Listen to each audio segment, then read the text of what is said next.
إن الحمد لله نحمده ونستعينه ونستغفره ونعوذ بالله من شرور أنفسنا ومن سيئات أعمالنا من يهدي الله فلا مضل له ومن يضلل فلا هادي له وأشهد أن لا إله إلا الله وحده لا شريك له وأشهد أن محمدا عبده ورسوله وبعد أعوذ بالله من الشيطان الرجيم بسم الله الرحمن الرحيم يا أيها الذين آمنوا لا تقدموا بين يدي الله ورسوله واتقوا الله إن الله سميع عليم وبعد وقال النبي صلى الله عليه وسلم فإن خير الحديث كتاب الله وخير الحدي حدي محمد صلى الله عليه وسلم وشر الأمور محدثاتها وكل محدثة بدعة وكل بدعة ضلالة وكل ضلالة في النار وبعد رب اشرح لي صدري ويسر لي أمري واحلل عقدة من لساني يفقهوا قولي أما بعد ہر قسم کی تعریف اللہ رب العزت کے لیے ہے جو تمام جہانوں کا پالنے والا ہے، اور درود و سلام ہو ہمارے پیارے نبی محمد رسول اللہ صلی اللہ علیہ وسلم پر۔ انشاءاللہ تعالی آج جو ہے ہم سورہ حجرات 49 نمبر کا سورہ ہے قرآن مجید میں، 18 آیتوں پر مشتمل ہے۔ اس میں 18 آیتیں ہیں۔ اس میں چند اخلاقیات اور کچھ اخلاقی بیماریوں کا ذکر آیا ہے، اور ایمان والوں کے لیے اور ساتھ ہی ساتھ انسانوں کے لیے کچھ پیغامات اس سورہ میں دیے گئے ہیں۔ یہاں پر نبی کریم صلی اللہ علیہ وسلم کا ادب، آپ کے سامنے کس طریقے سے صحابہ کو یعنی مسلمانوں کو پیش آنا چاہیے، ہمارا رویہ کیسا ہو، یہ تمام چیزوں کا یہاں پر ذکر کیا گیا ہے۔ تو انشاءاللہ تعالی ہم اس کی شروعات کرتے ہیں۔ تو سب سے پہلے آیت نمبر 1 میں اللہ سبحانہ وتعالی نے فرمایا یا ایھا الذین آمنوا لا تقدموا بین یدی اللہ ورسولہ واتقوا اللہ ان اللہ سمیع علیم، کہ اے ایمان والے لوگوں، اللہ اور اس کے رسول کے آگے نہ بڑھو اور اس سے ڈرتے رہا کرو، یقیناً اللہ تعالیٰ سننے والا جاننے والا ہے۔ تو آیت نمبر 1 میں کیا بیان کیا یہاں پر کہ اللہ اور اس کے رسول سے آگے نہ بڑھو۔ یہاں پر خاص طور سے بات کہی گئی ہے اللہ کے رسول صلی اللہ علیہ وسلم کے تعلق سے، لیکن دونوں کا یہاں پر ذکر ہے۔ لا تقدموا بین یدی اللہ ورسولی، ید کہتے ہیں آگے بڑھنے کو، جیسے فرعون کے تعلق سے بھی قرآن مجید میں آیا ہے کہ قیامت کے دن وہ اپنی قوم کے سب سے آگے ہوگا۔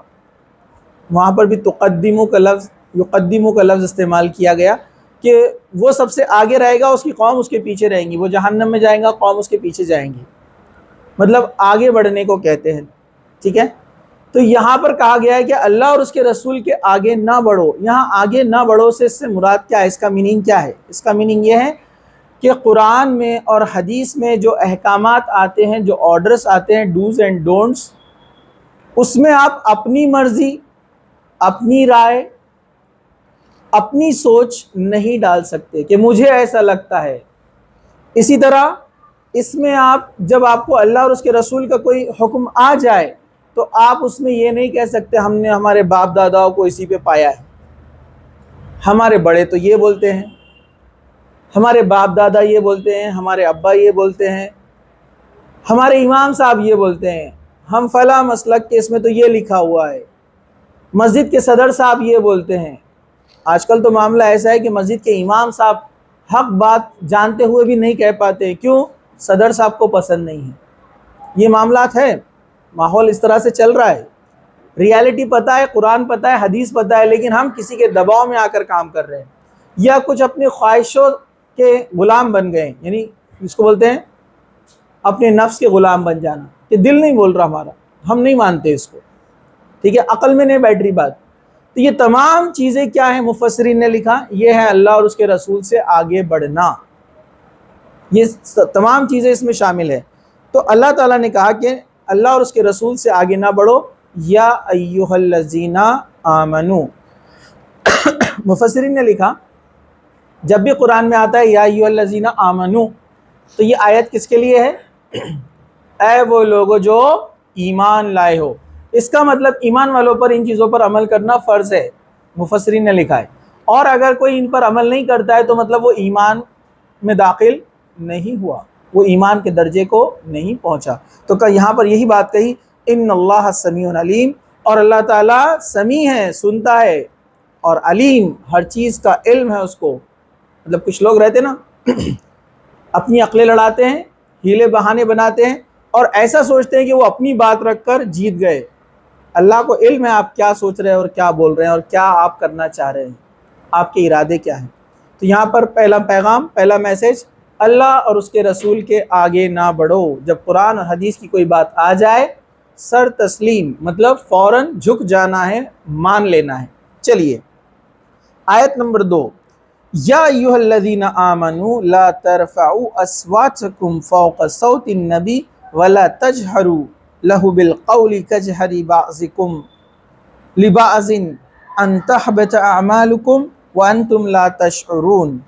اے ایمان والو، اپنی آواز نبی کے آواز سے اونچی نہ کرو، اور آپس میں جس طرح سے بات کرتے ہو ویسی بات نہ کرو، اور ایسا نہ ہو کہ تمہارے اعمال اکارت کر دیے جائے۔ اکارت مطلب برباد، ختم، ڈسٹروائے۔ مطلب نبی کریم صلی اللہ علیہ وسلم کے سامنے اونچی آواز میں بات کرنا آپ کے کیے ہوئے نیک اعمال کو ختم کر سکتا ہے۔ یہ صحابہ کے دور میں، اس زمانے میں یہ آیت نازل ہوئی، یہ صحابہ کو سکھایا جا رہا تھا، اور عام مسلمانوں کو بھی سکھایا جا رہا تھا کہ اللہ کے رسول صلی اللہ علیہ وسلم سے جب ملو تو ان سے اونچی آواز میں بات نہ کرو، یہ نبی کا ادب ہے۔ اسی طرح آپس میں جب تم بات کرو اور نبی تمہارے درمیان موجود ہو تب بھی اپنی آواز کو نیچا رکھو، اس میں بلندی نہ کرو۔ ایک صحابی تھے، ان کی آواز جو ہے قدرتی طور پر بڑی موٹی تھی اور گرجدار آواز تھی۔ ان کو جب یہ آیت پتہ چلی گی تو انہوں نے آنا بند کر دیا اللہ کے رسول کی محفل میں۔ آپ کو پتہ ہے انہوں نے کیوں آنا بند کر دیا؟ کہ ان کی آواز گرجدار ہے، تو کہیں توہین نہ ہو، بے ادبی نہ ہو۔ حالانکہ وہ جان بوجھ کر آواز اپنی نہیں بڑھا رہے تھے۔ اللہ کے رسول صلی اللہ علیہ وسلم کو جب پتہ چلا تو آپ نے ان کو بلوایا، پھر ان کو سمجھایا اس کا مطلب کیا ہے، کہ اللہ کے رسول کی آواز، اللہ کے رسول کے سامنے آواز اونچی مت کرو، مطلب جان بوجھ کر زور سے آواز، چیخ کر، چلا کر باتیں نہیں کرنا چاہیے، یہ نبی کا ادب ہے۔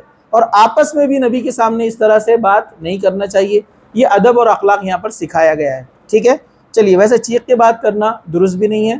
قرآن نے کہا جو زور زور سے چیخ چیخ کے باتیں کرتے ہیں یہ بڑی بری آواز ہے، اور بری آوازوں میں سب سے بری آواز گدھے کی آواز ہے۔ تو چیخ چیخ کے باتیں کرنا درست نہیں ہے۔ عام طور پہ دیکھا جاتا ہے گھروں میں ہم کتنے زور زور سے آوازیں کر کے اپنے بڑوں سے، والدین سے باتیں کرتے ہیں، کتنی بری بات ہے۔ اللہ تعالیٰ کو پسند نہیں ہے ایسے لوگ۔ ٹھیک ہے، ہاں مجبوری ہو، کوئی شخص دور کھڑا ہے تو چیخ کر آواز لگانا ہے تو الگ بات ہے، یہ ہر کوئی سمجھ سکتا ہے، لیکن آواز اونچی کرنا اپنا غصہ دکھانے کے لیے، اور خاص طور سے والدین، بہن بھائیوں کے سامنے اور مسلمان اور ایمان والوں کے سامنے، یہ درست نہیں ہے۔ چلیے، یہ اسی سے ریلیٹڈ بات آئی تو میں نے بتا دیا آپ کو یہاں پر۔ چلیے آگے اللہ تعالیٰ نے فرمایا ان الذین یغضون اصواتهم عند رسول اللہ اولئک الذین امتحن اللہ قلوبهم للتقوی لهم مغفرۃ واجر عظیم۔ بے شک جو لوگ اللہ اس کے رسول کے حضور اپنی آوازیں پست رکھتے ہیں، مطلب کم رکھتے ہیں، یہی وہ لوگ ہیں جن کے دلوں کو اللہ تعالیٰ نے پرہیزگاری کے لیے یعنی ایمان کے لیے جانچ لیا، اور ان کے لیے مغفرت اور بڑا اجر اور ثواب ہے۔ اس آیت میں صحابہ کی تعریف کی جا رہی ہے۔ صحابہ کا معاملہ ایسا تھا، جب بھی قرآن کی کوئی آیت اترتی فوراً عمل شروع کر دیتے۔ آپ کو واقعات پتہ ہے، جب پردے کے احکامات نازل ہوئے، آپ کو پتہ ہے عورتیں جو ہے بازار میں تھی، حکم آیا، کسی نے آ کر بازار میں ایک آدمی نے زور سے آواز لگا دی کہ پردے کا حکم نازل ہو گیا، اب عورتوں کے لیے درست نہیں ہے کہ وہ بے پردہ ہو کر باہر ماحول میں، مارکیٹ میں نکلے۔ تو ابھی صرف حکم آیا ہے، لیکن عورتیں بھی اس زمانے کی کیسی تھی، صحابیات دیکھیے، فوراً انہوں نے وہی کپڑے خرید کر ایک دوسرے سے مطلب لے کر جو ہے اس کو اوڑھنا شروع کر لیا۔ کسی نے خرید لیا، کسی نے دکان والوں سے ادھار لے لیا، کسی نے جو ہے وہ کپڑے جو ہوتے ہیں نا جو صرف دکان کے شیڈ کے لیے ڈالے جاتے ہیں وہ مانگ کر کسی سے لے لیا، اور کوئی خاتون کے پاس پردہ نہ ہوتا تو وہ دوسری کسی اپنی سہیلی سے اس کے پاس جو کپڑا اویلیبل ہے دونوں اس کپڑے میں لپیٹ کر آتے ہیں۔ یہ عمل ہے دیکھیے ان کا، فوراً عمل اس کو کہتے ہیں، فوراً اللہ اور اس کے رسول کی بات آئی فوراً مان لی. یہ صحابہ کا عمل تھا، یہ صحابیات کا عمل تھا. تو یہاں صحابہ کی تعریف کی جا رہی ہے کہ یہ وہی لوگ ہیں جن کی تعریف اللہ تعالیٰ نے کی کہ یہ اپنی آوازوں کو نبی کے سامنے پست رکھتے ہیں، اونچی آواز میں باتیں نہیں کرتے ہیں، آپ کا ادب کرتے ہیں، ٹھیک ہے، اخلاق سے پیش آتے ہیں. آگے آیت نمبر 4 میں اللہ سبحانہ و تعالیٰ نے کیا فرمایا؟ ان الذین ینادونک من وراء الحجرات اکثرهم لا تعقلون. جو لوگ آپ کو حجروں کے پیچھے سے پکارتے ہیں ان میں اکثر لوگ بے عقل ہے. حجرہ کسے کہتے ہیں؟ یہ نبی کریم صلی اللہ علیہ وسلم کا گھر ہے جس میں آپ رہتے تھے. یہ مسجد نبوی کے کمپاؤنڈ میں آتا تھا. مسجد نبوی ہے مدینہ، پتہ ہے نا آپ لوگوں کو، تو اس کے کمپاؤنڈ میں اور اس سے لگ کر کچھ گھر تھے ازواج مطہرات کے، یعنی اللہ کے رسول کے وائفز کے، ٹھیک ہے. تو ایک بار اللہ کے رسول صلی اللہ علیہ وسلم دوپہر میں آرام کر رہے تھے، اس کو نیپ بولتے ہیں، نیپ، شارٹ، تھوڑی سی نیند لینا. اردو میں کیا بولتے ہیں اس کو؟ قیلولہ. کیا بولتے ہیں؟ قیلولہ. یہ 20 سے 25 منٹ کا ہوتا ہے، کیونکہ ایک انسان تہجد کے وقت سے اٹھا ہے رات میں، آج کے دور میں کہیں گے ہم 2-3 بجے سے، دن بھر کی مصروفیات، نمازیں، عبادتیں، ذکر اذکار، پھر بزنس، تجارت بھی تھی اللہ کے رسول صلی اللہ علیہ وسلم کی، پھر دعوت و تبلیغ کی محنت، پھر گھر والوں کے حقوق. اب ظاہر سی بات ہے کہ انسان تھک جاتا ہے اس میں، تو دوپہر میں اللہ کے رسول ظہر کے بعد قیلولہ کرتے تھے، نیپ. آج کل آپ کو پتہ ہے بڑی بڑی ملٹی نیشنل کمپنیز میں بھی یہ نیپ کا سسٹم شروع کیا گیا ہے کہ جو لوگ صبح سے آتے ہیں اور کنٹینیو ورک کرتے ہیں تو ان کو بریک دیا جاتا ہے نیپنگ کے لیے. آفس کے اندر بڑے بڑے ہال ہوتے ہیں اور بیڈس لگائے ہوئے رہتے ہیں، وہ ہاف بیڈ ہوتے ہیں نا سمندر کے کنارے جس طرح سے رہتے ہیں، تو اس پر وہ 20-25 منٹ لیٹتے ہیں. سنت طریقے پر دیکھیے دوسرے لوگ آج کل عمل کر رہے ہیں. تو یہ ان لوگوں کے لیے، لیکن جو جاگتے جلدی ہے، اپنے پاس تو صبح ہی ماشاءاللہ کیا بولیں گے، ان لوگوں کو نیپ کی ضرورت ہے کیا؟ برابر ہے کہ نہیں؟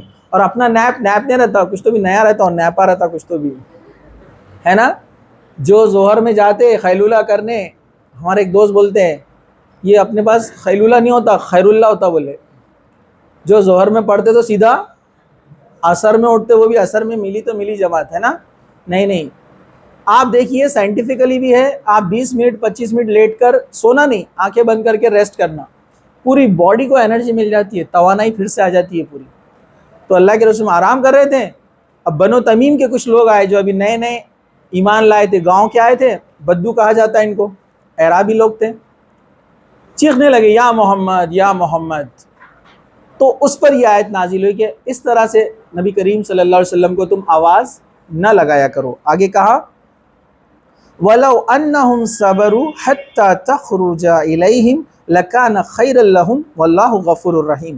اگر یہ لوگ یہاں تک کہ صبر کرتے کہ آپ خود آ جاتے، نبی کریم صلی اللہ علیہ وسلم کا انتظار کرتے، مطلب تو یہ ان کے لیے بہتر ہوتا. اللہ غفور الرحیم ہے، مطلب یہ ان کے لیے بیٹر ہوتا کہ انہوں نے ایسا کرنا چاہیے تھا کہ انتظار کرنا تھا، کیونکہ نبی کریم صلی اللہ علیہ وسلم کوئی عام شخصیت نہیں ہے، آپ رسول ہے، اللہ کے چنندہ بندے ہیں، نبی ہے، اور آپ کے اوپر ذمہ داریاں، نبوت کا بوجھ ہے. تو اخلاقاً یہ معاملہ ہونا چاہیے تھا کہ یہ لوگوں نے انتظار کرنا چاہیے تھا اور یہ ان کے لیے بہتر ہوتا. اور آگے اللہ نے کہا اللہ غفور الرحیم ہے، مطلب ان کو تاکید کی گئی یہاں پر اور کہا گیا اس پر کوئی گناہ تو نہیں ملے گا، لیکن آئندہ یہ لوگ اس بات کا خیال رکھے. ٹھیک ہے، چلیے آیت نمبر 6 یا ایھا الذین آمنوا ان جاءکم فاسق بنبأ فتبینوا ان تصیبوا قوما بجہالۃ فتصبحوا علی ما فعلتم نادمین.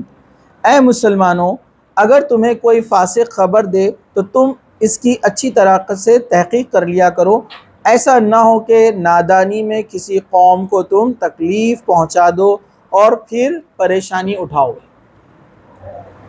یہاں پر ایک خطبوں میں آپ نے سنا ہوگا، ولید بن عقبہ کے تعلق سے ایک روایت لوگ پیش کرتے ہیں کہ یہ کسی جو ہے قبیلے یا کسی علاقے میں زکوٰۃ کی وصولی کے لیے گئے، وہاں کے لوگوں سے ان کا جھگڑا تھا، تو انہوں نے گاؤں میں اس علاقے میں داخل ہونے کے بجائے وہیں سے لوٹ کر آ گئے. اللہ کے رسول صلی اللہ علیہ وسلم سے کہا کہ وہ لوگ زکوٰۃ دینے سے انکار کرتے ہیں، کیونکہ زکوٰۃ ایک جگہ جمع کی جاتی تھی، پھر اس سے غریبوں کی مدد کی جاتی تھی، ٹھیک ہے، تو بیت المال جس کو کہتے ہیں.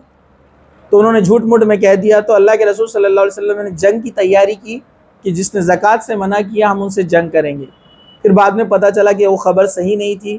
تو یہ یاد رکھیے یہ روایت صحیح نہیں ہے، اس پر مفسرین نے کلام کیا ہے، محدثین نے کہا کہ یہ درست نہیں ہے، کیونکہ کسی صحابی پر ایسا الزام لگانا کہ انہوں نے جھوٹ موٹ آ کر کہہ دیا، ایسا نہیں ہو سکتا۔ لیکن یہ پیغام عام ہے کہ جب بھی کوئی آپ کو کوئی خبر دے تو آپ اس کو چیک کیجئے۔ اپنے پاس کیا ہوتا ہے، جیسے ہی کوئی نیوز آتی ہے فارورڈ، واٹس ایپ، فیس بک، ہے نا، بس پھیلاتے جاتے ہیں ہم۔ چیک کیجئے جو آدمی بات کہہ رہا ہے وہ حدیث کا حوالہ وہ دے رہا ہے یا نہیں دے رہا ہے۔ کسی قوم کے بارے میں کہہ رہا ہے کہ دنگا ہو گیا، فساد ہو گیا، برابر ہے یا نہیں ہے، فیکٹس کو چیک کیجئے، آپ معلوم کیجئے۔ کسی کے بارے میں بھی کوئی خبر آتی ہے، آپ کے رشتہ دار، آپ کے دوست، آپ کی قوم، دنیا پر یا قومی طور پر، نیشنل لیول پر، بین الاقوامی انٹرنیشنل لیول پر، کوئی بھی قسم کی نیوز ہو، یہاں تک کہ محلے کی چھوٹی سی خبر کیوں نہ ہو، بغیر تحقیق کے پھیلانا درست نہیں ہے۔ صرف سوشل میڈیا پہ نہیں، عام طور پر بھی آپ کے کان میں آ کر کوئی بول دیتا ہے کہ فلاں کے بارے میں فلاں فلاں، ہم فوراً اس کے بارے میں نگیٹو سوچنا شروع کر دیتے ہیں۔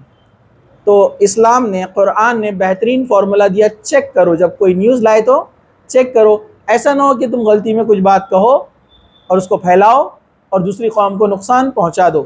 جیسے مجھے اچھے سے یاد ہے، آج سے 15 سال پہلے کی بات ہے، سڈگو میں ایک مسجد کو آگ لگ گئی، تو وہاں سے کچھ نوجوان بھاگتے ہوئے آئے کراڑ پورہ روشن گیٹ کی طرف اور کہا کہ مسجد کو آگ لگا دی گئی۔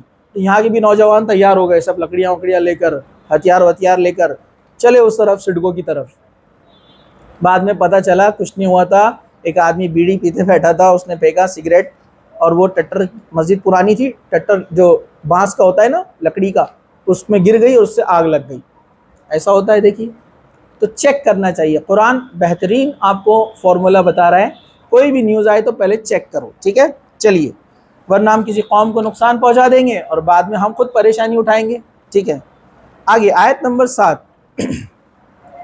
وَاعْلَمُوا أَنَّ فِيكُمْ رَسُولَ اللَّهِ لَوْ يُطِيعُكُمْ فِي كَثِيرٍ مِّنَ الْأَمْرِ لَعَنِتُّمْ وَلَكِنَّ اللَّهَ حَبَّبَ إِلَيْكُمُ الْإِيمَانَ وَزَيَّنَّاهُ فِي قُلُوبِكُمْ وَكَرَّهَ إِلَيْكُمُ الْكُفْرَ وَالْفُسُوقَ وَالْعِصْيَانَ أُولَئِكَ هُمُ الرَّاشِدُونَ۔ اور جان رکھو کہ تم میں اللہ کے رسول موجود ہے، اگر وہ تمہارا کہا مانا کرتے رہے تو بہت ساری چیزوں میں تم مشکل میں پڑ جاؤ گے۔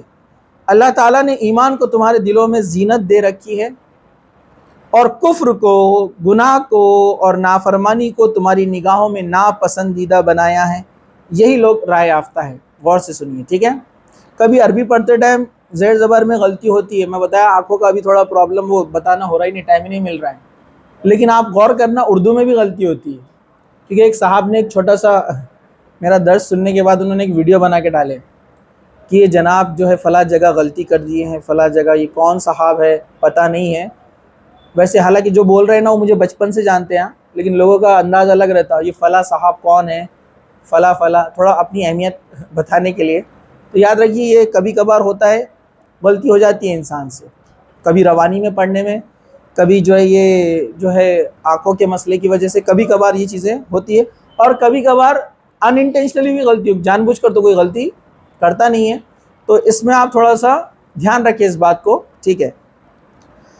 ان کو تجوید آتی ہے کیا؟ ہاں آتی ہے نا مجھے، ہاں غلطی ہوتی ہے۔ دیکھیے کوئی انسان بہت اچھے سے پڑھتا ہے، بہت اچھے انداز سے پڑھتا ہے، بے شک اس اچھے انداز سے میں نہیں پڑھ سکتا ہوں کیونکہ وہ کنٹینیوس پریکٹس میں رہتے ہیں، ٹھیک ہے؟ تو ان چیزوں کو تھوڑا سا اگنور کرنا چاہیے، کیونکہ جان بوجھ کر کوئی غلطی نہیں کرتا ہے اور نہ کوئی بھی مسلمان کرنا چاہے گا غلطی۔ چلیے، تو یہاں پر کیا بات کہی گئی ہے؟ یہاں پر صحابہ سے اور اس زمانے کے مسلمانوں سے اللہ تعالیٰ نے خطاب کیا، لیکن یہ تمام مسلمانوں کے لیے حکم ہے کہ اللہ کے رسول صلی اللہ علیہ وسلم جب تمہیں کوئی چیز کا حکم دے تو اسے مان لو، اس میں کجی اختیار مت کرو، بیجا سوال مت کیا کرو۔ یہ آپ کو یہاں پر حکم دیا جا رہا ہے تمام امت کو، مسلمانوں کو۔ کیوں؟ کیونکہ آپ کو پتا ہے نا، بنی اسرائیل جو قوم تھی، ان کی ہلاکت کی وجہ جتنے بھی ریزنز تھے، اس میں سے ایک ریزن کیا تھا؟ وہ بیجا سوال کیا کرتے تھے۔ جیسا گائے کا حکم ہوا تھا نا، گائے ذبح کرو، تو انہوں نے سوالات کیے نا، کیسے رنگ کی ہونا، اس کی عمر کتنی رہنا، کھیت میں چرائی ہوئی رہنا یا نہیں رہنا. پھر اللہ تعالیٰ نے ایسی کنڈیشنز ڈالا کہ پورے بنی اسرائیل میں ایک گائے ملی. پورا واقعہ آپ کو پتا ہے سورہ بقرہ کے اندر. ٹھیک ہے، تو بیجا سوال سے بچنا چاہیے. ہاں علم کے لیے سوال پوچھے جا سکتے ہیں. ٹھیک ہے، تو کہا کہ اللہ کے رسول صلی اللہ علیہ وسلم جب تمہیں کوئی حکم دے تو اس کی اتباع کرو، اس کو مان لو. چلیے ہم آگے بڑھتے ہیں. اور کہا کہ تمہارے لیے اس میں بہتری ہے. ڈیفینیٹلی ہم کو بنانے والا کون ہے؟ ہم کو پیدا کس نے کیا؟ کوئی کمپنی اگر کوئی پروڈکٹ بناتی ہے تو کمپنی کو پتہ رہتا ہے کہ اس کے لیے کیا اچھا ہے کیا برا ہے. تو ہم کو بنانے والا کون ہے؟ تو اسے پتہ ہے، اس حساب سے اس نے احکامات نازل کیے. ہم کو جو ہے ڈوز اینڈ ڈونٹس کی جو اس نے لسٹ دی ہے، اس کو پتہ ہے کہ انسان کیا کر سکتا ہے کیا نہیں کر سکتا ہے، کیا اس کے لیے اچھا ہے اور کیا اس کے لیے برا ہے. چلیے ہم آگے بڑھتے ہیں. فضلا من اللہ ونعمہ واللہ علیم حکیم. اللہ کے احسان اور انعام، اور اللہ تعالیٰ دانا اور باحکمت ہے. مطلب یہ اللہ کے احسان اور انعام ہیں. یہ صحابہ کے تعلق سے ذکر کیا جا رہا ہے کہ اللہ تعالیٰ نے انعام اور احسان کیا کیا ان پہ، کہ ان لوگوں کے نزدیک ایمان کو، نیکیوں کو پسندیدہ بنایا. اور جو چیزوں کا یہاں پر ذکر آتا ہے، کون کون سی چیزوں کا؟ کفر کو، گناہ کو، نافرمانی کو ان کی نگاہوں میں برا بنا دیا. تو واقعی میں کوئی شخص اگر کفر سے، گناہ سے، معصیت کے کاموں سے، غلط کاموں سے، نافرمانیوں سے نفرت کرتا ہے تو یہ اللہ کا بہت بڑا رحم ہے اس کے اوپر کہ وہ گناہوں سے بچ رہا ہے، وہ گناہ کو پسند نہیں کرتا ہے. یہ اللہ تعالیٰ کا بہت بڑا احسان ہے. تو اللہ تعالیٰ نے اپنے فضل کا یہاں پر اشارہ کیا. چلیے آگے بڑھتے ہیں. وَإِن طَائِفَتَانِ مِنَ الْمُؤْمِنِينَ اقْتَتَلُوا فَأَصْلِحُوا بَيْنَهُمَا فَإِن بَغَتْ إِحْدَاهُمَا عَلَى أُخْرَى فَقَاتِلُوا الَّتِي تَبْغِي حَتَّى تَفِيَ إِلَى أَمْرِ اللَّهِ فَإِن فَاءَتْ فَأَصْلِحُوا بَيْنَهُمَا بِالْعَدْلِ وَأَقْسِطُوا إِنَّ اللَّهَ يُحِبُّ الْمُقْسِطِينَ. کیا فرمایا؟ اگر مسلمانوں کی دو جماعتیں آپس میں لڑ پڑے تو ان میں میل ملاپ کرا دیا کرو. اگر ان میں دونوں میں سے ایک جماعت دوسری جماعت پر زیادتی کرتی ہے تو تم اس جماعت سے لڑو جو زیادتی کرتی ہے، یہاں تک کہ وہ جماعت اللہ کے حکم پر واپس لوٹ آئے. مطلب اپنی اصلاح کر لے، غلطی مان لے. اگر لوٹ آئے تو پھر انصاف کے ساتھ ان کی صلح کرا دیا کرو، عدل کرو. بے شک اللہ تعالیٰ انصاف کرنے والوں کو محبوب جانتا ہے، پسند کرتا ہے، محبت کرتا ہے. تو دو لوگ اگر لڑ لیے، چاہے دو جماعتیں ہوں یا دو لوگ ہو، دو گروپ ہو، کوئی بھی ہو، یا دو قومیں ہوں، تو ایک مسلمان کا کام کیا ہے؟ ان کی صلح کرانا، جا کر ان کو میل ملاپ کرانا. اور میل ملاپ کا کرائٹیریا کیا رہے گا؟ قرآن اور حدیث. ان میں سے دونوں اگر ریڈی ہے تو بہت اچھی بات ہے، لیکن ایک ماننے کے لیے تیار نہیں ہے. جیسے مثال کے طور پر دو لوگ لڑ رہے ہیں، مثال کے طور پر عام طور پہ جو چیزیں آتی ہیں، کسی کی وصیت لکھی ہوئی تھی، کوئی شخص مر گیا اور وصیت میں اس نے کیا کیا؟ غلطی سے ایک کو حصہ زیادہ دے دیا، ایک کو کم دے دیا. اب آپ کو بلایا گیا دونوں کے بیچ میں فیصلہ کرنے کے لیے، تو آپ کیا کریں گے؟ قرآن حدیث کے اعتبار سے آپ بولیں گے کہ نہیں، ان کا اتنا حصہ ہوتا ہے، ان کا اتنا، ان کا اتنا. لیکن ان میں سے جس کو زیادہ ملا ہے، ہو سکتا ہے وہ اڑ جائے گا، بولے گا میں نہیں مانتا قرآن حدیث کی باتوں کو. تو آپ اس کا ساتھ دیں گے جو قرآن حدیث کی باتوں کو مان رہا ہے، کہ دینی حساب سے، شریعت کے اعتبار سے بھلے سے مرنے والے نے غلط لکھ دیا غلطی سے، یا جان بوجھ کے بھی لکھا ہوگا، اس کی بات نہیں مانی جائیں گی، وصیت کو بدلا جائے گا. کیوں؟ اگر مرنے والے نے صحیح وصیت نہیں کی تو یہ اس کے لیے بھی بہتر ہے، تو اس کو پھر حساب دینا نہیں پڑے گا اوپر. اگر اس کی غلط وصیت کو فالو کیا جائے گا تو اس کو حساب دینا پڑے گا مرنے والے کو. تو یہ بات سمجھائی جائے دونوں کو، لڑنے والوں کو. اگر جو نہ مانے تو آپ اس کا ساتھ دیں گے جو قرآن حدیث کی باتوں کو مان رہا ہے، اور اس کی اصلاح ہونے تک آپ اس کا ساتھ دیں گے. اگر دونوں مان لے تو دونوں کے ساتھ انصاف کرو. اور انصاف کرنے میں یاد رکھنا ہے، قرآن نے کہا چاہے تمہارے اپنے بھائی کیوں نہ ہو، اگر وہ غلطی پہ ہے تو آپ ان کا ساتھ نہیں دیں گے، ساتھ اسی کا دیں گے جو حق پر ہے. چلیے، انما المؤمنون اخوہ فاصلحوا بین اخویکم واتقوا اللہ لعلکم ترحمون. پھر یاد رکھو ہر مسلمان آپس میں بھائی بھائی ہیں، تو دو بھائیوں میں ملاپ کرا دیا کرو، اللہ سے ڈرتے رہا کرو تاکہ تم پر رحم کیا جائے. دو مسلمانوں کو آپس میں ملانا، اس کا بہت بڑا اجر ہے. اللہ ایسے لوگوں کو پسند کرتا ہے جو دو مسلمان جو آپس میں لڑ پڑے ہیں، چاہے بھائی ہو، دوست ہو، رشتہ دار ہو، یا دو عام مسلمان ہوں، ان کا آپس میں ملاپ کروا دینا، یہ اللہ کے نزدیک بڑا اجر کا مستحق شخص ہے، وہ آدمی بڑا اجر ہے اس کے لیے۔ چلیے ہم آگے بڑھتے ہیں، سب لوگ دھیان سے سن رہے ہیں؟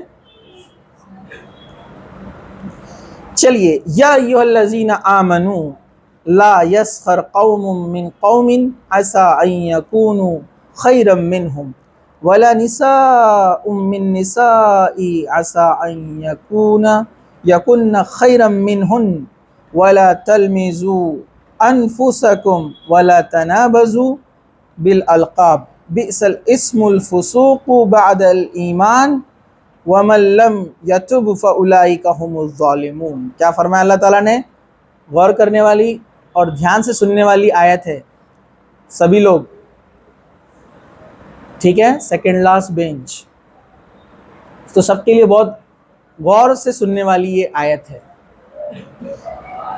اے ایمان والو، مرد دوسرے مرد کا مذاق نہ اڑائے، ممکن ہے کہ جس کا مذاق اڑایا جا رہا ہو وہ تم میں اللہ کے نزدیک بہتر ہو۔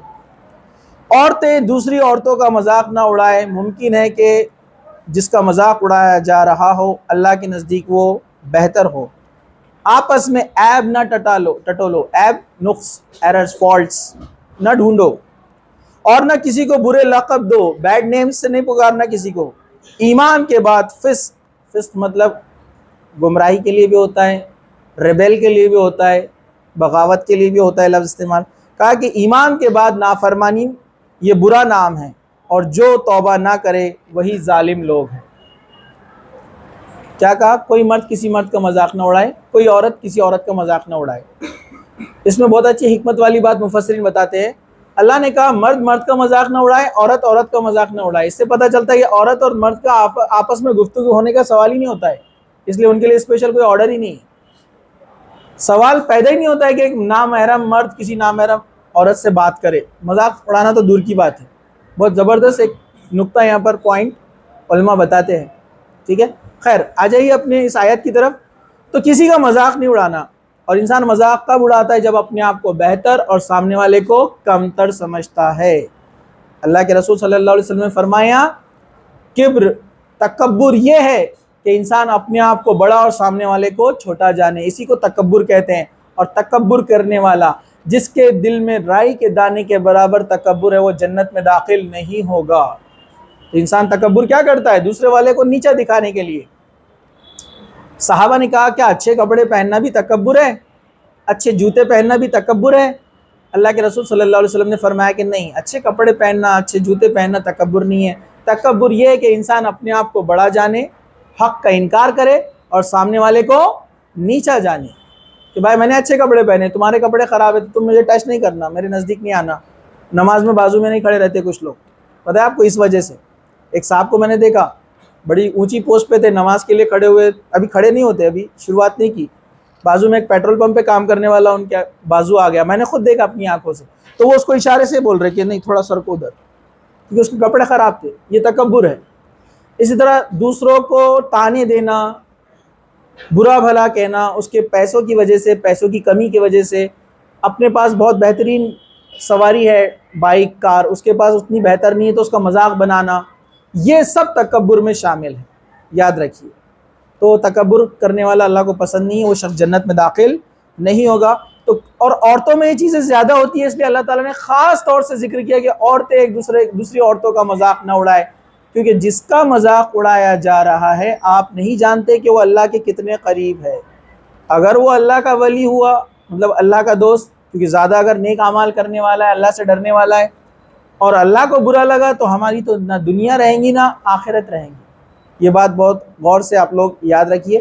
کوئی مرد کسی دوسرے مرد کا مذاق نہیں اڑانا، کوئی عورت کسی دوسری عورت کا مذاق نہیں اڑانا۔ اور آگے کیا کہا؟ آپس میں ایک دوسرے کو عیب نہ لگانا، عیب ٹٹولنا نہیں ایک دوسرے کے۔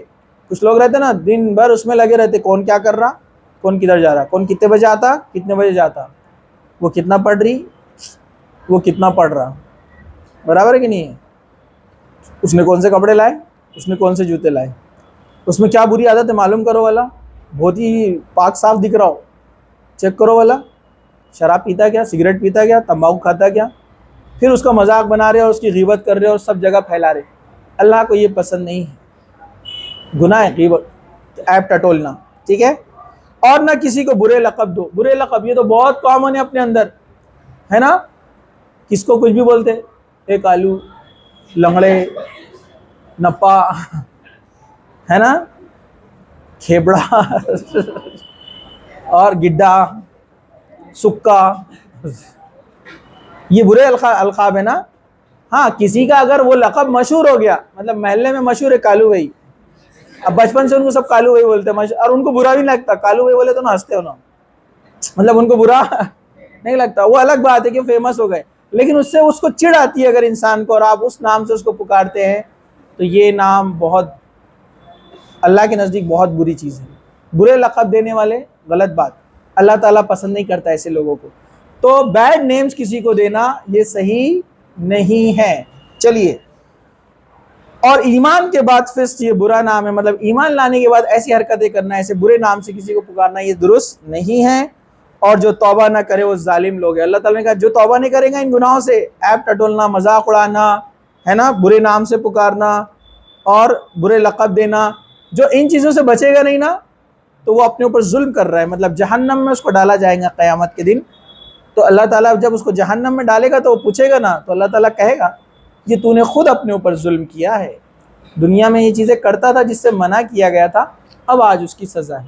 تو جو ان سے توبہ نہ کرے، مطلب جس نے اب تک کیا وہ توبہ کر لے، اب توبہ کر لے گی، اب نہیں کرے گا. کیونکہ اللہ تعالیٰ فرما رہا ہے جس نے توبہ نہیں کیا، اپنی روش پہ اڑا رہا، یہ جو چیزیں ہیں وہ کرتا رہا، تو پھر ایسے لوگ خود اپنے اوپر ظلم کر رہے ہیں، بلکہ اللہ ان پر ظلم نہیں کرتا ہے. چلیے آیت نمبر 12، یا ایھا الذین آمنوا اجتنبوا کثیرا من الظن ان بعض الظن اثم ولا تجسسوا ولا یغتب بعضکم بعضا ایحب احدکم ان یأکل لحم اخیہ میتا فکرہتموہ واتقوا اللہ ان اللہ تواب الرحیم. اب یہاں پر اور چند گناہوں کا اللہ سبحانہ تعالیٰ نے ذکر کیا ہے، لسٹ بتائیے کون کون سے. اے ایمان والو، پھر ایمان والوں کے لیے ہمارے لیے آیت آئی ہے نا، بننا ہے نا ایمان والے. کیا کہا؟ اے ایمان والو. اور اللہ تعالیٰ نے قرآن میں کیا کہا ہے؟ مومنین، ایمان والے کامیاب ہو گئے. اب ایمان والے بننا ہے تو ان چیزوں سے بچنا پڑے گا نا. ہاں دھیان سے، بہت بدگمانیوں سے بچو. بدگمانی پتہ ہے آپ کو؟ بدگمانی بس گیسنگز کرتے رہنا، بدگمانی، بیڈ گیسنگز جس کو بولتے ہیں. یہ یہاں پر آ کر کھڑے ہوا، مطلب کچھ گڑبڑ دکھ رہی، اس نے میرے کو دیکھ کر ہنسا کیوں؟ پورا دن پریشان رہتے لوگ، ہاں وہ کیوں ہنس رہا تھا اپنے کو دیکھ کے؟ بدگمانی، شاید وہ کچھ پلان بنا رہا اپنے خلاف، اپنا مذاق اڑا رہا ہوں گا وہ. اس کو بولتے ہیں بدگمانی. بدگمانیوں سے بچو. اور بعض بدگمانیاں گناہ ہیں. کہا کہ بعض بدگمانیاں گناہ ہیں. ہاں اس شخص کے لیے بدگمانی کر سکتے جو واقعی میں برا ہے، شراب پی کر جو ہے لوگوں کو تکلیف پہنچاتا ہے، نشہ کرتا ہے، اس سے لوگوں کو تکلیف ہو سکتی ہے. اب وہ آدمی آ کر کھڑا ہے آپ کے گھر کے پاس، اب آپ بدگمانی کر سکتے کہ ہاں یہ نشے میں لگ رہا ہے کیونکہ ہمیشہ نشہ کرتا ہے، تو ہو سکتا ہے کہ کسی کو تکلیف پہنچا دیتے، کہ بچوں کو آپ نے اندر لے لیا، تھوڑا احتیاط کیا اس سے بات کرنے سے، یہ بدگمانی چلیں گی. لیکن خواہ بدگمانی کرنا صحیح نہیں ہے. ہم اچھے لوگوں کے ساتھ بھی بدگمانی کرتے ہیں نا. ہاں جو واقعی میں گناہوں میں پورا ٹوٹلی ڈوبا ہوا ہے، ایسے آدمی سے بدگمانی کرنا اس لیے کہ لوگوں کو تکلیف نہ ہو، آپ کو تکلیف نہ ہو تو آپ کر سکتے ہیں، لیکن عام بدگمانی نہیں. ٹھیک ہے چلیے. اور بھید نہ ٹٹولو.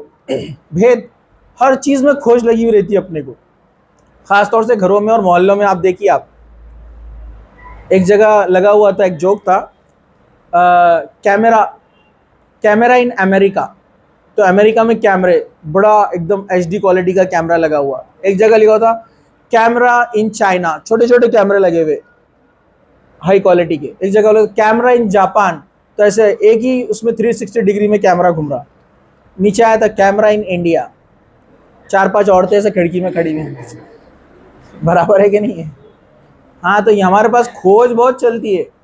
کون کیا کرتا ہے، کون کدھر جا رہا ہے، انہوں نے اتنے اچھے کپڑے پہن کر آئے، کہاں سے لے کر آئے انہوں نے، ان کی تو کمائی اتنی ہے۔ ہر چیز میں ہم کھوج میں لگے ہوئے ہیں۔ انہوں تو کبھی مسکرا کے بات کرتے نہیں، پھپھو اپنے زاج کس کے اب انہوں نے بات کرے، چلو دیکھیں گے، چیک کریں گے اب کیا مسئلہ ہے، برابر ہے کہ نہیں ہے، کھوج میں لگے ہوئے۔ تو اللہ تعالیٰ نے کہا کہ نہیں، کھوج میں مت بھیجنا ٹٹولو، اور نہ تم میں سے کوئی کسی کی غیبت کرے۔ کیا تم اپنے مرے ہوئے بھائی کا گوشت کھانا پسند کرو گے؟ کسی کی غیبت کرنا کیا ہے معلوم؟ مرے ہوئے بھائی کا گوشت کھانا۔ ایک تو مرا ہوا انسان، وہ بھی آپ کا بھائی۔ امیجن کرو آپ کا بھائی مر گیا، خدا نہ خواستہ مر گیا، اور آپ اس کا گوشت کاٹ کر کھا رہے ہیں، ایسا ہو سکتا؟ اللہ تعالیٰ نے کہا فَكَرِهْتُمُ، تم کو کراہیت آئیں گی اس چیز سے، ایسا تم نہیں کر سکتے، تم خود اس چیز کو پسند نہیں کرو گے، تو غیبت کرنا اس کے برابر ہے۔ اور اللہ سے ڈرتے رہو، بے شک اللہ توبہ قبول کرنے والا مہربان ہے۔ جو ایسا کرتا تھا وہ توبہ کرے۔ غیبت کیا ہے؟ اللہ کے رسول صلی اللہ علیہ وسلم نے بتایا صحابہ کو، تو صحابہ نے پوچھا کیا کسی آدمی میں کوئی برائی ہے؟ واقعی میں اس میں برائی ہے، اور ہم دو لوگ اس کے بارے میں بات کر رہے ہیں، کہا یہ غیبت ہے؟ تو اللہ کے رسول نے فرمایا یہی تو غیبت ہے، اس میں وہ برائی ہے، تم ڈسکس کر رہے ہو، اس کے سامنے جب بولا جائے گا تو اس کو برا لگے گا، یہی غیبت ہے۔ اور جو بات اس میں نہیں ہے اور تم بول رہے ہو، وہ تو کیا ہے؟ بہتان، الزام، اس کا تو بہت بڑا گناہ ہے، بہت خطرناک۔ جو کسی پہ بہتان لگائے گا نا، قیامت کے دن اللہ تعالیٰ اس کو کہے گا ثابت کرو، ثابت نہیں کرو گے تو جہنم میں جاؤ گے، اور اللہ تعالیٰ کے سامنے ہمت ہے کسی کی غلط چیز کو ثابت کرنے کی؟ کوئی ثبوت نہیں، کچھ نہیں، کیا کر پائیں گے؟ کچھ نہیں۔ تو الزام تو بہت بڑا گناہ ہے، کسی پہ الزام لگانا کہ فلاں ایسا ہے، یہ لڑکی تو ایسی ہے، یہ غلط کام کرتی ہے، لڑکا ایسا ہے، کسی پہ کچھ بھی الزام لگاتے ہیں ہم کسی بھی عورت کو بول دیتے ہیں بد چلن ہے، بری ہے، غلط ہے نا؟ کسی کو کچھ بھی بولنے سے پہلے سوچنا، یہ زبان قیامت کے دن آپ کے خلاف گواہی دینے والی ہے، سوچ سمجھ کر بولو، جو معلوم ہے وہی بولو، سنی سنائی ہوئی باتیں نہ پھیلاؤ۔ تو کہا کہ یہی غیبت ہے کہ کسی کے اندر برائی ہے اور آپ بیان کریں۔ ہاں، غیبت کب کر سکتے ہیں؟ اس کی اصلاح کے لیے۔ اپنا ایک دوست ہے، بری عادتوں میں لگ گیا، تو آپ اس کے پیرنٹس کو غیبت کر سکتے کہ وہ بچہ ہمارا دوست ایسے ایسے کر رہا ہے، آپ ذرا اس کو دیکھو، اس کی اصلاح کرو۔ یا دو دوست مل کر آپس میں ڈسکس کر رہے ہیں کہ اپنا ایک دوست غلط راستے پہ چلے گیا، اپنے کو اس کو واپس لانا ہے، تو یہ چلے گا۔ لیکن صرف مزے لینے کے لیے، رومرز کے لیے، باتوں کو پھیلانے کے لیے آپ باتیں کرتے ہیں، غیبت کرتے ہیں، وہ اپنے بھائی کا گوشت کھا رہے ہیں۔ اور آج کل کتنا عام ہے بھائی کا گوشت کھانا؟ دو لوگ ہوٹل میں ملتے، 2 کٹ منگاتے، چائے پیتے اور خوب گوشت کھاتے اپنے مرے ہوئے بھائی کا۔ 2 عورتیں سبزی کترتے کترتے پورے محلے کا گوشت کھا جاتے ہوں میرے خیال سے، برابر ہے کہ نہیں ہے؟ کتنی بری بات ہے نا، مرے ہوئے بھائی کا گوشت کھانا کتنا ڈینجر ہے۔ اس سے زیادہ کراہیت اللہ تعالیٰ کے نزدیک اس کی ہے کہ کوئی کسی مسلمان کا غیبت کرے، اس کے بارے میں برائی کرے۔ آج کل کیا ماحول ہے؟ بچے ماں باپ کی غیبت کرتے ہیں، ماں باپ بچوں کی بھی غیبت کر رہے ہیں، آج کل ایسا بھی چل رہا ہے، اصلاح کی نیت ہی نہیں ہے۔ یہ سب سے کلوز ریلیشن ہے، ان میں یہ معاملہ ہے۔ پھر رشتہ دار، وہ تو بہت زیادہ کامن، دوست، دونوں دوست ساتھ رہتے، لیکن جب یہ جاتا اور تیسرا آتا تو پہلے والے کی دونوں برائی کرتے، اور بولنے کو دوست ہے، کیسے دوست ہے؟ اس کا گوشت کھا رہے آپ مرے ہوئے بھائی کا۔ ہاں، تو رشتہ دار، پڑوسی، ماں باپ، بھائی بہن، سگے بھائی بہن، ہاں، ٹیچر، اسٹوڈنٹس، کوئی نہیں بچا بھی غیبت کے معاملے میں، برابر ہے کہ نہیں ہے؟ ہاں، اصلاح کی نیت سے اگر کسی کے بارے میں آپ بات کرتے تو الگ بات ہے۔ تو اللہ تعالیٰ نے کہا کہ بس توبہ کرو، اللہ مہربان ہے، توبہ قبول کرنے والا ہے۔ یا ایھا الذین، یا ایھا الناس، اب یہاں پر کیا کہا گیا ہے؟ یا ایھا الناس، الناس مطلب ہاں لوگ، انسان۔ یا ایھا الناس انا خلقناکم من ذکر وانثی وجعلناکم شعوبا وقبائل لتعارفوا ان اکرمکم عند اللہ اتقاکم ان اللہ علیم خبیر۔ اے لوگو، اب اللہ تعالیٰ انسانوں سے مخاطب ہے، پورے انسان۔ اے انسانوں، ہم نے تم سب کو ایک ہی مرد اور ایک ہی عورت سے پیدا کیا ہے، اور اس لیے کہ تم آپس میں ایک دوسرے کو پہچانو، کنبے اور قبیلے بنا دیے ہیں۔ اللہ کے نزدیک تم میں باعزت، سب سے عزت والا وہ ہے جو اللہ سے زیادہ ڈرتا ہے۔ یقین مانو اللہ تعالیٰ دانا اور باخبر ہے۔ اللہ تعالیٰ دانا ہے، وائس، ہر چیز وہ اس کے فیصلے میں اس کی حکمت ہے، حکیم ہے اور باخبر ہے، وہ ہر چیز سے آگاہ ہے، اس کو ہر چیز پتہ ہے۔ تو یہاں پر انسانوں سے کیا کہا جا رہا ہے کہ ہم نے تم کو ایک مرد آدم علیہ السلام اور ایک عورت حضرت حوا سے تم کو پیدا کیا، یعنی دنیا کے تمام انسان، مسلمان، کرسچن، جیوز، ہندو، پارسی، سکھ، دنیا کے تمام لوگ جو اللہ کو مانتے اور جو نہیں مانتے، سب آدم علیہ السلام کی اولاد ہے، مطلب خون کے حساب سے سب ہمارے بھائی بہن ہیں۔ لیکن اللہ تعالیٰ کہا کہ ہم نے تم کو کنبوں میں اور قبیلوں میں، ٹرائبز میں اور گروپس میں اس لیے بانٹا ہے کہ تم ایک دوسرے کو پہچانو، نہ کہ ایک دوسرے کو اونچا نیچا دکھاؤ۔ اور اللہ کے نزدیک اونچا کون ہے؟ جس کے اعمال اچھے ہیں، جو اللہ سے زیادہ ڈرتا ہے۔ ہمارے پاس چلتا نا ہم پٹھان ہیں، ہم سید ہیں، ہم فلاں قبیلے سے ہیں، اس پر لوگ فخر کرتے نا۔ آپ پٹھان ہیں کہ چٹان ہیں، اللہ کو کچھ فرق نہیں پڑتا اس سے۔ ارے سمجھا کہ آپ کو، ہے نا، ہم سید ہیں، ہم بہت اونچے رہتے، تم شیخ ہے، اپنی اپنی دیکھتے ہیں نا، برابر ہے کہ نہیں ہے؟ لوگ ایسا بناتے کچھ بھی اپنے اپنے من سے، ہے نا، اور ایک دوسرے کو برا بولتے، ایک دوسرے کو نیچا دکھاتے۔ اللہ تعالیٰ فرما رہا ہے کہ ہم نے تم کو جو قبیلوں میں بانٹے ہیں، صرف مسلمانوں کی بات نہیں، پورے انسانوں کو، یہ ایک دوسرے کے لیے آزمائش ہے۔ کسی کو اللہ نے ہدایت پر رکھا، دوسرا ہدایت پر نہیں ہے، تو اب اس کا کام ہے کہ ذمہ داری ہے، ڈیوٹی کی اس تک ہدایت کو پہنچائے۔ کوئی نسل کے اعتبار سے بڑا نہیں ہے، کوئی چھوٹا نہیں ہے، کوئی خاندان کے حساب سے جو ہے بڑا نہیں ہے، کوئی چھوٹا نہیں ہے، کوئی اللہ کے نزدیک سب سے اونچا وہی ہے اتقاکم، اللہ سے جتنا ڈرتا ہے۔ حضرت بلال کالے حبشی، ہے نا، کوئی مشہور خاندان نہیں، لیکن اللہ کے رسول فرما رہے کہ جنت میں میں نے اپنے آگے کچھ قدموں کی آہٹ سنی ہے معراج کے موقع پر، کہا مجھے لگتا ہے وہ بلال کے قدموں کی آواز تھی۔ اور ابو لہب اللہ کے رسول کا چچا ہے، اتنے بڑے خاندان سے ہے، خوبصورت ہے، مالدار ہے، اولاد والا ہے، عرب کے بڑے قبیلوں میں سے ہے، جہنم میں جا رہا ہے۔ اللہ تعالیٰ کو یہ کچھ نہیں لے دینا دینا ہے کہ کون کہاں سے ہے، وہ تو نبی کے خاندان سے تھا نا، ایمان نہیں لایا، اسلام نہیں لایا، جہنم میں جا رہا ہے۔ تو قبیلوں کا، رنگ روپ کا ہونا، قد کا اونچا کم زیادہ ہونا، یہ سب اللہ کے نزدیک صرف اس لیے کہ ایک دوسرے کو اللہ تعالیٰ آزمائش کے طور پر اللہ نے ساری چیزیں دی، اور پہچان کے لیے، ایک دوسرے کی آئیڈینٹیفیکیشن کے لیے۔ اللہ کے نزدیک اونچا ہوا ہے جو زیادہ سے زیادہ نیک اعمال کرتا ہے۔ چلیے آیت نمبر 14، قالت الاعراب آمنا قل لم تؤمنوا ولكن قولوا اسلمنا ولم يدخل الایمان فی قلوبکم وان یطیعوا اللہ ورسولہ لا یلتکم من اعمالکم شیئا ان اللہ غفور رحیم۔ دیہاتی لوگ، کچھ بدو لوگ تھے، گاؤں کے لوگ، دیہاتی لوگ کہتے ہیں کہ ہم ایمان لائے۔ آپ کہہ دیجئے کہ در حقیقت تم ایمان نہیں لائے، بلکہ تم یوں کہو کہ ہم اسلام لائے، ابھی تک تمہارے دلوں میں ایمان داخل نہیں ہوا ہے۔ تم اگر اللہ کی اور اس کے رسول کی فرما برداری کرنے لگو تو اللہ تعالیٰ تمہارے اعمال میں سے کچھ بھی کم نہ کرے گا، بے شک اللہ بخشنے والا اور مہربان ہے۔